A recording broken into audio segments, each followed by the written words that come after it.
Inspiration for change.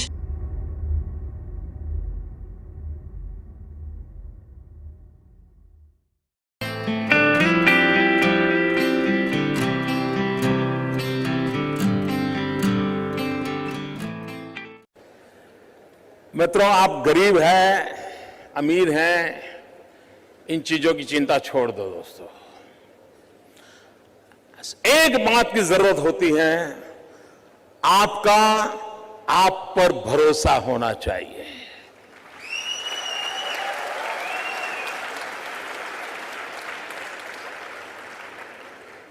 मित्रों, मेरे परिवार में 7 पीढ़ी में राजनीति का रवि मालूम नहीं है। मेरे परिवार में कोई राजनीति क्या होती कुछ पता नहीं मेरे परिवार में। और मेरा बैकग्राउंड भी बिल्कुल सामान्य गरीब परिवार का है। आप में से बहुत कम लोगों को मालूम होगा, मैंने पहली बार अभी 2 दिन पहले दिल्ली में आया था तो पहली बार अपने मुंह से मैं बोला था, मित्रों, मैं बचपन में रेल के डिब्बे में चाय बेचता था।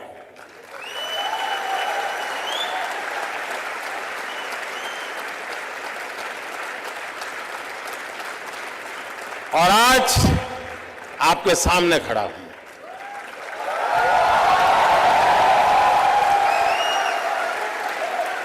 और इसलिए दोस्तों, आप ये चिंता छोड़ दीजिए आपका बैकग्राउंड क्या है। बिल्कुल घबराइए मत दोस्तों। आप किस परिवार में पैदा हुए हो, किस अवस्था में पैदा हो, चिंता छोड़ दीजिए दोस्तों। अगर आपके दिल में समाज के लिए, देश के लिए करने की आग है, निकल पड़िए दोस्तों, रास्ता अपने आप मिल जाएगा।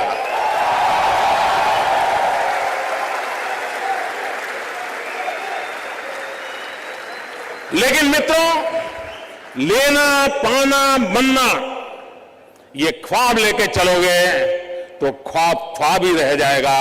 लेकिन देने के मिजाज से निकलोगे तो दुनिया आपके चरण चूमने लग जाएगी। ये मैं आपको विश्वास देता हूं।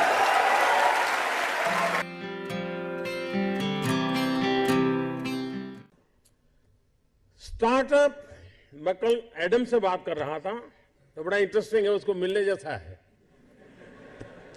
उसको हिंदुस्तान की स्पिरिचुअल दुनिया में बड़ा इंटरेस्ट है। लेकिन उसने मुझे एक बात अच्छी बताई। वो कह रहा है जो पैसे कमाने के इरादे से आता है वो कभी स्टार्टअप कर ही नहीं सकता है।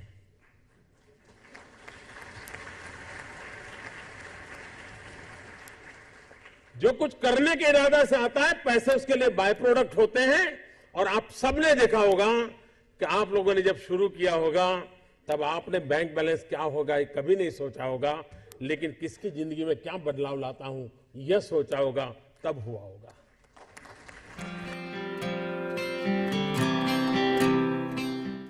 मित्रों, कभी कभी नौजवानों की जिंदगी में कठिनाई आती है। सुबह अगर किसी क्रिकेटर की अखबार में फोटो देख ली, उसकी बड़ी वाहवाही हुई देख ली, तो मन करता है यार क्रिकेटर बनना अच्छा होगा। दोपहर को किसी टीवी चैनल पर किसी फिल्मी कलाकार का नाम रोशन दिखता रहे तो मन करता नहीं यार ये अच्छा है। शाम को किसी डॉक्टर ने बहुत अच्छा काम किया है देख लिया तो मन करता है यार ये अच्छा है। यानी कई नौजवान मिलेंगे आपको, हफ्ते में 3 नई नई योजनाएं बताएंगे और आप भी परेशान हो गए। यार पिछले हफ्ते तो कह रहा था कि मुझे बिजनेसमैन बनना है और इस हफ्ते कह रहा है नहीं मुझे तो पॉलिटिशियन बनना है। मित्रों, ज्यादातर लोग ऐसे हैं जिनकी इच्छाएं रोज जन्म लेती हैं और ज्यादातर इच्छाओं का बाल मृत्यु हो जाता है। मित्रों, ऐसी क्या इच्छा होती है जिसका बाल मृत्यु हो जाए? कुछ लोगों की तो इच्छा ऐसी होती है जिसका गर्भधारण ही नहीं होता।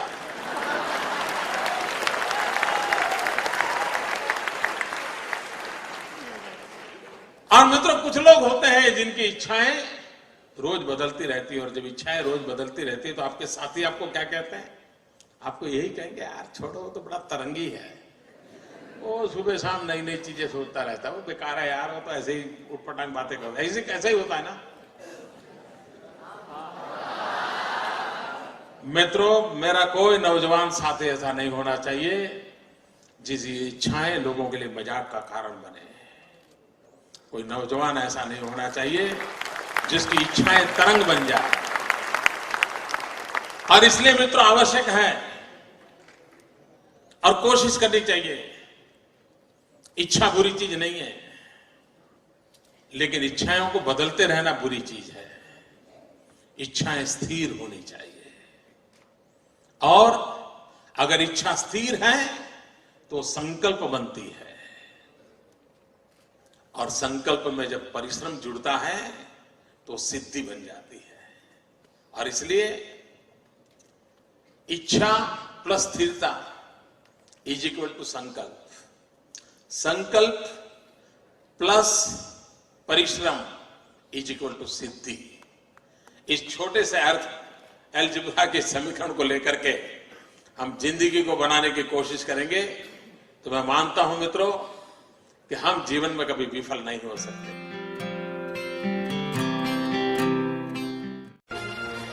मैं मेरे नगर वड़नगर से कभी कभी ट्रेन के अंदर विसनगर जाया करता था। एक 12-15 साल का किशोर जिसको पोलियो हुआ था, कमर के नीचे का शरीर काम नहीं कर रहा था, वो मुश्किल से ट्रेन के अंदर चढ़ गया।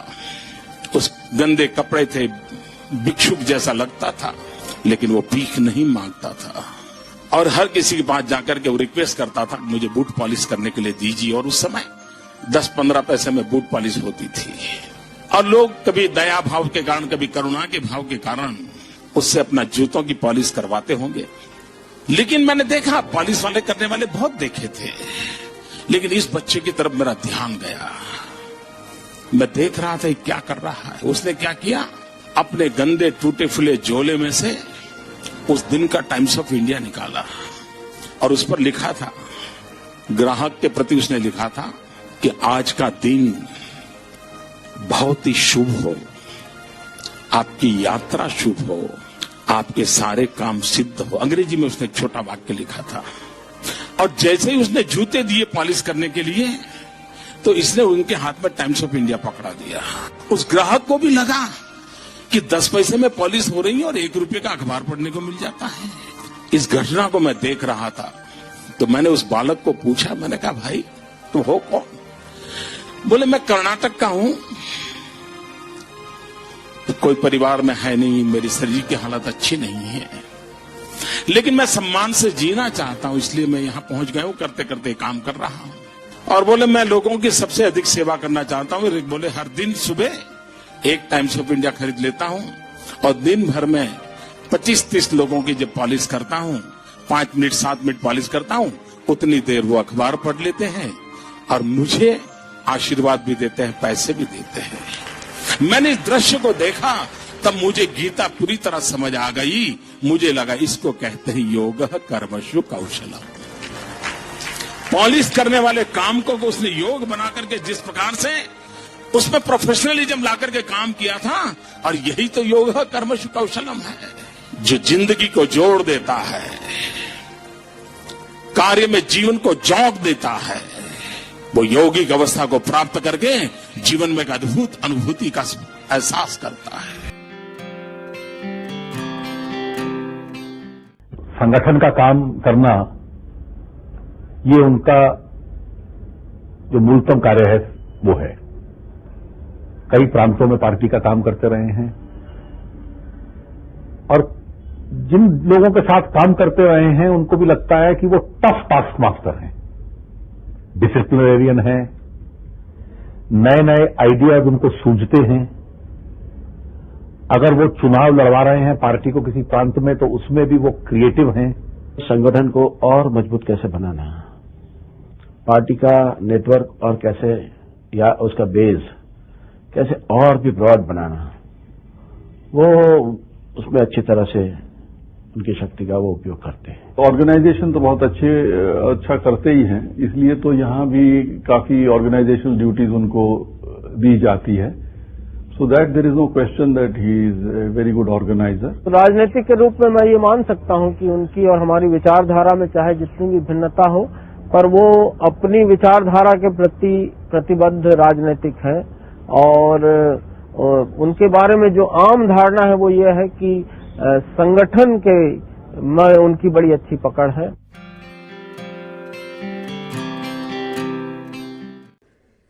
क्योंकि ज्यादातर ये फर्स्ट जनरेशन एंटरप्रेन्योर है, ऑल स्टार्टअप्स। और जब कुछ सोचा होगा कि नहीं बेटे अपना काम नहीं तो कहीं नौकरी कर ले। शुरू में जब दोस्तों ने सुना होगा बहुत मजाक उड़ाया होगा, उपहास किया होगा, जाते आते आपको उसी उपनाम से सुनाते होंगे, ये कुछ करने वाला है, ये करने वाला है। फिर एक पल आया होगा, सारी दौर विरोध हुआ होगा, सब दौर परिवार के लोगों ने विरोध किया होगा, नहीं ये नहीं करना है, जाओ कमाओ, नौकरी कर लो, देखो उसका पहचान है, वो नेताजी को जानते हैं, जाओ उसको मिल लो।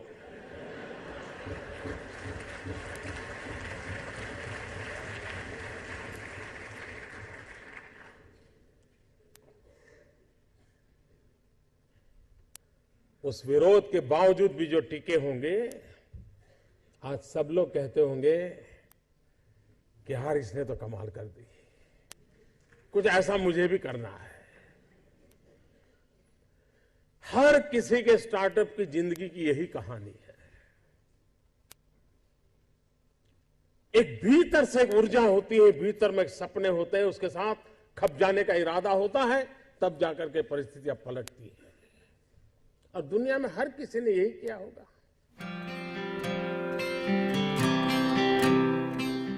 आपके जीवन में आप उस अवस्था में है, उस अवस्था में इतना पसीना बहाना चाहिए, इतना पसीना बहाना चाहिए, साथियों को लगना चाहिए कि यार ये एक बड़ा अफसर ऐसा है, खुद मेहनत करता है, तो और औरों को कभी कहना नहीं पड़ता है, तो सब लोग दौड़ते हैं।